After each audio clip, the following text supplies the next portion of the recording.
Bonjour à tous. La France et l'Allemagne viennent de publier un document, un rapport, 60 pages, sur l'avenir de l'Union européenne. Ben, je vais vous dire, c'est une dinguerie. C'est un coup d'État européiste.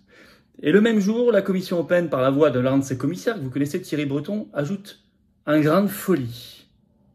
Évidemment, pour aller vers l'espèce de super-État euro-mondialiste, qui nie la France, notre souveraineté, nos libertés, nos pays, nos peuples. Il faut que tout le monde connaisse ce rapport franco-allemand, il faut que tout le monde en soit conscient, il faut que tout le monde résiste, il faut que tout le monde aille vers le Frexit. Et je peux vous assurer que ce que je vais vous dire aujourd'hui, vous ne le verrez pas aux 20h, vous ne le verrez pas sur BFM, tout cela, mais c'est du carburant extrêmement puissant pour le Frexit, pour notre libération. Alors partagez si vous le voulez bien cette vidéo, donnez-lui de la force. En vous abonnant notamment à cette chaîne YouTube, en vous réabonnant si YouTube vous a désabonné par mégarde, vous pouvez vérifier. C'est un clic en dessous, c'est gratuit, c'est instantané, ça aide énormément. Voilà, cette chaîne grandit chaque jour grâce à vous.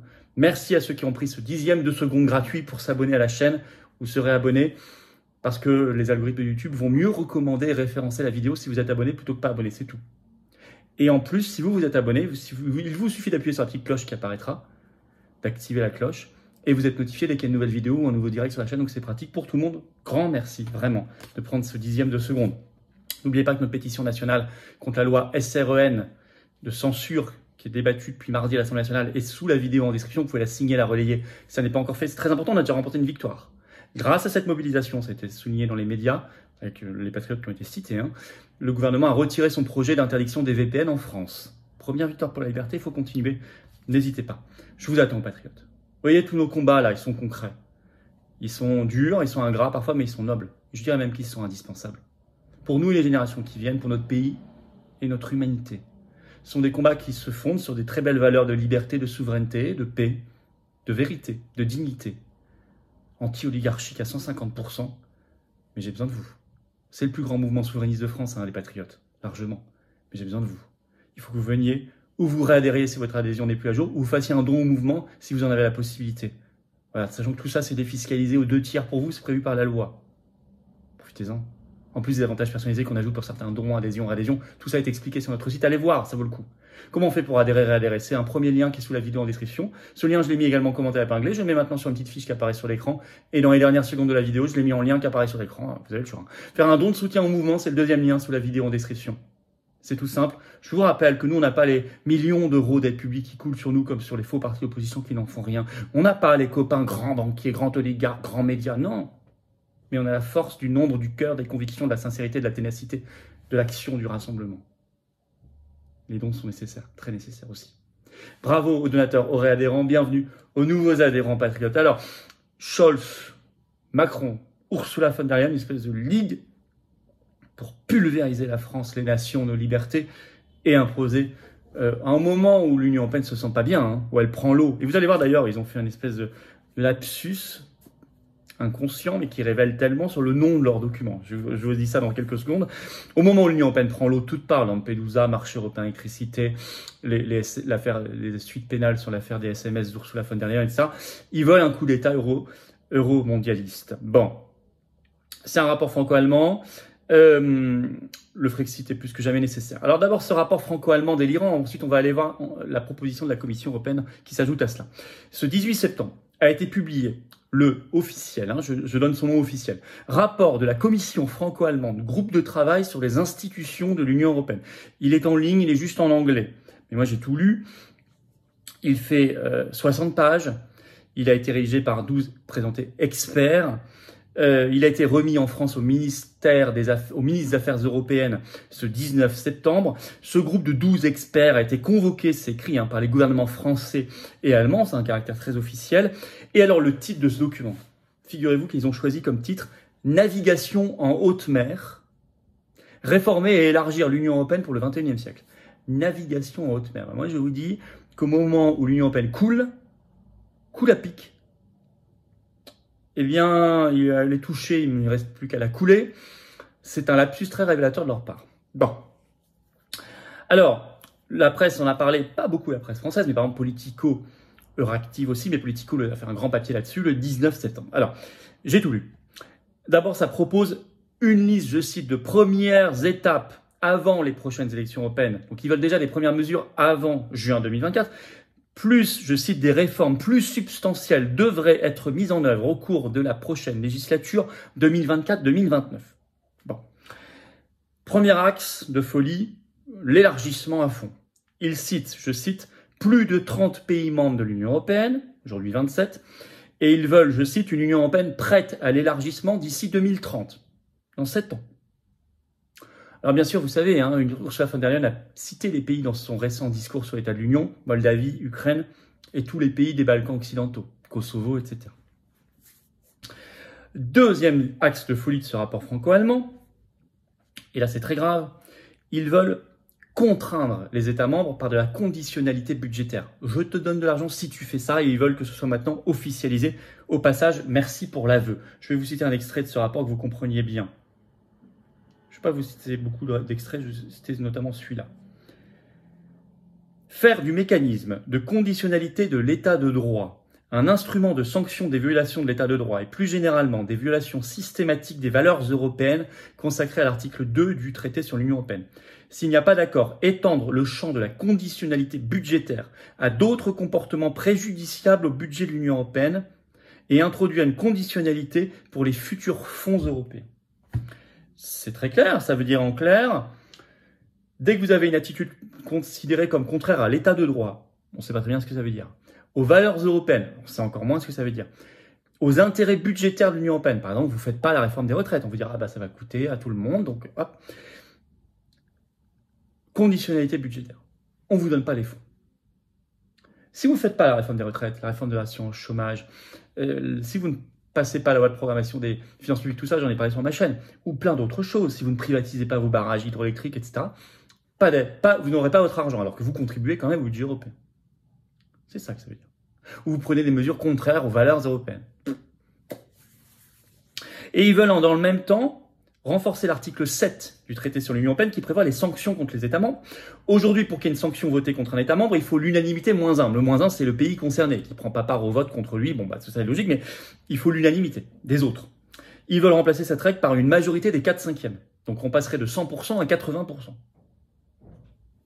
Donc c'est faciliter les sanctions. Ça, c'est le deuxième axe de folie. Troisième axe sur les finances. Je cite, augmenter le budget de l'Union européenne au cours de la prochaine période budgétaire, tant en termes nominaux que par rapport au PIB. Donc, tant en valeur générale que en pourcentage du PIB, il faut augmenter le budget européen. Or, vous savez que nous, la France, on contribue plus au budget européen qu'on ne reçoit. Donc, si le budget européen augmente, ça veut dire que l'écart s'agrandit pour nous. On contribuera encore plus. On s'appauvira donc encore plus.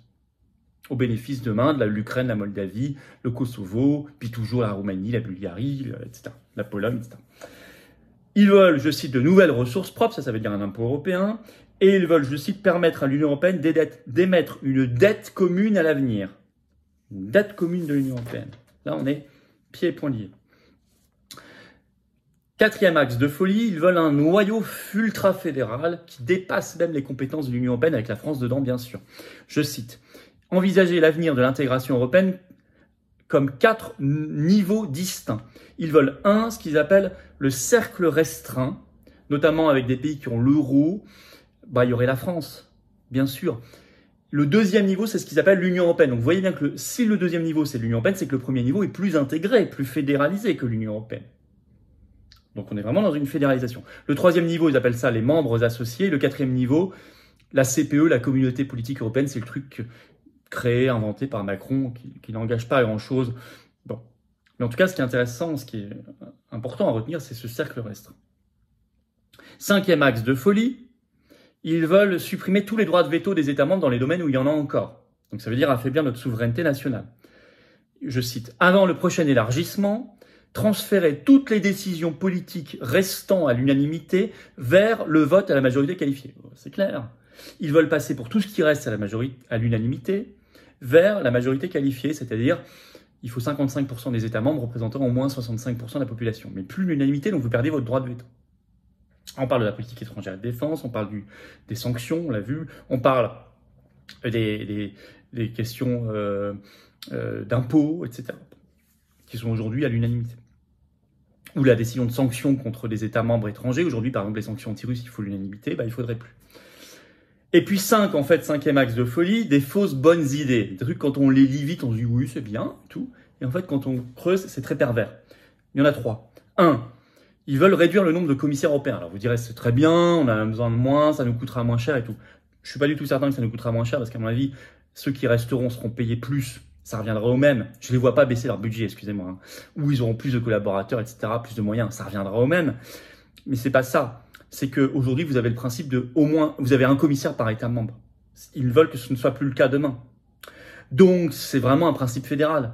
À partir du moment où vous n'avez plus un par État membre, vous êtes vraiment dans un truc qui ressemblera à un gouvernement. C'est très pervers, attention à ça. 2, ils veulent harmoniser pour les élections européennes, au moins à partir de celle de 2029, les procédures électorales des États membres. Aujourd'hui, pour les élections européennes, chaque État membre choisit sa procédure électorale. C'est pas les mêmes entre les pays. Ils veulent que ce soit les mêmes partout. Attention à cela. Parce que ça, ils en ont déjà parlé il y a quelques mois. Je vous en avais parlé. Et dedans, ils disent on pourrait en profiter donc pour introduire le vote électronique et le vote par correspondance partout. C'est l'harmonisation par le vote par correspondance et le vote électronique. Et une fois que vous l'aurez pour les élections européennes, en France, ils vous diront ah mais ça marche pour les élections européennes, donc on va le faire aussi pour l'élection présidentielle, les élections législatives, etc. Troisième fausse bonne idée, mais très perverse. Ils disent qu'ils veulent lutter contre la corruption. Formidable. Et ils veulent créer, je cite, un nouveau bureau indépendant pour la transparence et la probité. On se dit, ah, c'est bien. Mais non. Parce que ça, c'est pour mettre à l'écart les justices nationales. C'est pour gérer entre nous. Les SMS Ursula, vous inquiétez pas, on a notre bureau pour la transparence et la probité, on s'en occupe. Mettre de côté les juges d'instruction, qui sont plus indépendants en France, en Belgique. Moi, je suis allé porter plainte début de l'été auprès d'un juge d'instruction belge sur les SMS. Pas européen. Pas lié à l'Union européenne, belge. Et je peux vous dire qu'il a une sacrée liberté et indépendance par rapport à ces machins européens. Voilà ce qu'on pouvait dire sur ce rapport, faites savoir. Mais la Commission européenne, le même jour, ajoute une idée très dangereuse. Elle a été avouée par le commissaire Thierry Breton sur Sud Radio, l'extrait est en ligne, je l'ai partagé, ce 18 septembre, l'idée d'un porte-avions européen. Je cite, il veut, alors c'est le journaliste qui lui dit, il paraît qu'il y a l'idée qui court d'un porte-avions européen, et Thierry Breton dit oui. Et il parle, je cite, d'une infrastructure commune pour protéger l'espace maritime. Il ajoute, il va falloir se poser cette question, il dit toujours, il va falloir la mettre sur la table. Alors ça veut dire faire l'armée européenne sans le dire, parce qu'un porte-avions européen, excusez-moi, c'est un élément très fort d'une armée. L'armée européenne sans le dire, c'est extrêmement dangereux. Bien sûr, cette armée de l'Union européenne serait un supplétif de l'armée américaine et de l'OTAN, comme la diplomatie, pseudo-diplomatie européenne l'est aujourd'hui déjà, bien sûr. Mais en plus, ce serait une armée contre les peuples européens qui voudraient se libérer d'elle, de l'Union européenne, une armée de maintien de l'ordre européiste, euro-mondialiste. C'est pour ça qu'il ne faut jamais accepter qu'on déplume l'armée française, parce que plus on la déplume, plus ils avancent sur l'armée européenne. Alors cette idée de porte-avions européen d'armée européenne est très cohérente avec les idées ultra-fédérales avancées par le rapport franco-allemand. C'est pour ça que je vous en parle en même temps, c'est très cohérent tout ça. C'est le coup d'État euro-mondialiste. Alors en conclusion, il faut dire non, bien sûr, très fermement non, 100 fois non, à ce super État euro-mondialiste, État oligarchique, et à l'armée européenne qui va avec, bien sûr. Comment on dit non? Uniquement en sortant, par le Frexit. Un pays l'a fait, d'autres le feront, nous le ferons. Nous le porterons, moi comme tête de liste, je le porterai lors des élections européennes du 9 juin prochain, dans la grande liste de rassemblement très solide pour le Frexit et la libération de la France. Et notamment, je suis heureux de vous en parler, de cette affaire. Il faudra nous soutenir, il faudra nous soutenir. Il faut faire savoir entre-temps, et il faut se battre. Venez samedi 7 octobre, la grande manif nationale pour le Frexit que nous organisons et la sortie de l'OTAN. Rendez-vous Paris, 14h, place du Palais Royal, avec des drapeaux français. On prend nos responsabilités, on n'est pas là que pour les élections, on est là tout le temps. 7 octobre. La pétition nationale a fonctionné contre l'interdiction des VPN, elle est toujours en lien sur les autres sujets de cette loi SRN, en lien sous la vidéo en description, vous devez toujours la signer, la relayer si vous ne l'avez pas fait, pour défendre la liberté d'expression. Ces manifs nous permettent de nous faire entendre et de faire progresser à chaque fois l'idée de Frexit et de sortie de l'OTAN. Donc de paix, de prospérité, de sécurité, d'avenir, de liberté. Venez, samedi 7 octobre, Paris, rendez-vous 14h, place du Palais Royal, organisez-vous. Abonnez-vous si vous voulez bien à cette chaîne, vraiment, j'en ai vraiment besoin. C'est un petit clic en dessous, c'est gratuit, c'est instantané. Vérifiez que vous n'avez pas été désabonné, faites-le maintenant, prenez le 10e de seconde. Ça aide tellement la diffusion de ces vidéos. On a besoin de toucher de nouvelles personnes, on le fait chaque jour. Merci à vous. Bravo aussi à ceux qui vont nous rejoindre dès maintenant, là, qui vont adhérer, réadhérer ou faire un don de soutien aux patriotes, au mouvement. pour nous aider à faire, pour nous aider à projeter, pour nous aider à faire concrètement plus de tracts, d'affiches, de manifs, d'opérations coupons, de tout, de pétitions. Nous aider. Adhérer, vous venez, vous êtes mis en relation avec des gens qui pensent comme vous à côté de chez vous. C'est formidable. On est ensemble. On se bat. Ne me dis pas que vous le ferez demain, après-demain. Ça veut dire on ne le fait pas. Ça veut dire on le fait trop tard.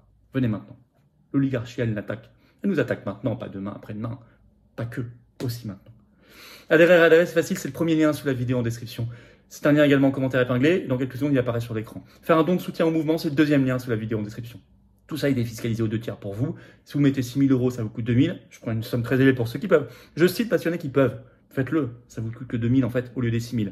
Mais si vous mettez 10 €, et c'est formidable, ça vous coûte 3,33. Si vous mettez 20, ça vous coûte 7. Si vous mettez 50, ça vous coûte, on calcule 17. Si vous mettez 200, ça vous coûte 66 et quelques. Voilà. Bravo aux donateurs, aux réadhérents, bienvenue aux nouveaux adhérents patriotes.